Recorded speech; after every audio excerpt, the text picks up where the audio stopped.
అయితే వెంకటేశ్వరరాజు గారు, సో మీరు ఇందాక అన్నట్లుగా మహువా మొయిత్రా ఇలాంటి వాళ్ళు దీని మీద ఈ పిటిషన్లు వేయడం ఎలా అర్థం చేసుకోవాలి?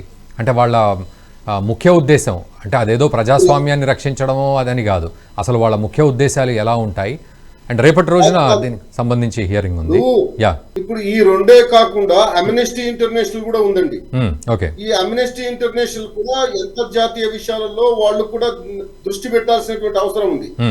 ఇవాళ వాళ్ళు ఒక్క స్టేట్మెంట్ కానీ ఇంతవరకు కూడా ఇవ్వలేదు దేని మీద కానీ, కాశ్మీర్ల మీద కానీ, తర్వాత రేపు జరుగుతున్నటువంటి వెస్ట్ బెంగాల్ మీద దాని మీద కానీ, లేకపోతే ఏదైతే కేరళలో జరుగుతున్నటువంటిది కానీ, కర్ణాటకలో జరుగుతున్నటువంటి, రాజస్థాన్ లో జరుగుతున్నటువంటి దేని మీద కూడా ఇంతవరకు వాళ్ళు అమ్నెస్టీ ఇంటర్నేషనల్ వాళ్ళు అది ఇవ్వలేదు. అయితే ఏదైనా సరే, ఏదైనా కొంచెం పాకిస్తాన్ లో ఏదైనా జరిగితే వాళ్ళు దాని మీద రెస్పాండ్ అవుతున్నారు. ఇంకొక చిన్న విషయం చెప్తున్నాను.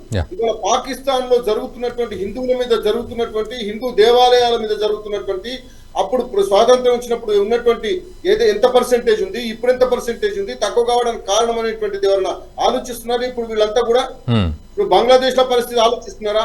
ఇవాళ వాళ్ళ ఆఫ్ఘనిస్తాన్ పరిస్థితి. ఇంకొక విషయం, అసలు ఇస్లామిక్ దేశాలు ఉన్నటువంటి 53-54 దేశాలలో ఎవరైనా సరే శాంతియుతంగా ఉన్నారు ఆ దేశాలని?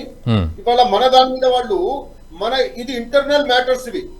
మన భారతదేశ సార్వభౌమాధికారానికి మన దేశంలో ఉండేటువంటి పరిస్థితులు అవి మన వరకే ఉంటాయి. అవి వాళ్ళు ఏది కామెంట్ చేయాల్సినటువంటి అవసరం కానీ, వాళ్ళు వేరే దేశాన్ని అడగాల్సిన. ఇంకొకటి, ఇంటర్నేషనల్ రిలేషన్స్ లో కూడా ఉన్నటువంటి యాక్ట్ ప్రకారంగా వాళ్ళు దీని మీద రెస్పాండ్ కావాల్సిన అవసరం లేదు. మనకు ఒకసారి విషయం చెప్తున్నాను, మన దేశంలో అదొక్కటే కాదండి, ఈవెన్ ఫ్లడ్స్ వచ్చినా ఏదొచ్చినా మనం అప్పీల్ చేస్తేనే గానీ ఇతర దేశాలు మనకు రెస్పాండ్ కావాలి.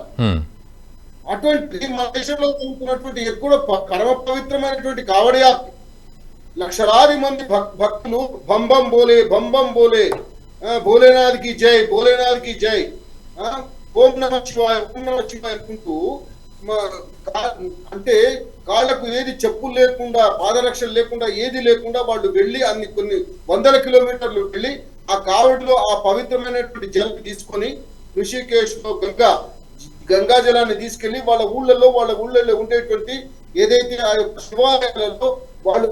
ఈ వీడియో మీకు నచ్చినట్టయితే లైక్ చేయండి, 10 మందికి షేర్ చేయండి, అలాగే కామెంట్ల రూపంలో మీ అభిప్రాయాలను మాతో పంచుకోండి. Nationalist hub group of channels ను సబ్స్క్రైబ్ చేసుకుని తెలుగునాట జాతీయవాద జర్నలిజాన్ని ప్రోత్సహించండి. ఈ వీడియో కింద ఉన్న బెల్ ఐకాన్ పై క్లిక్ చేయడం మర్చిపోవద్దు.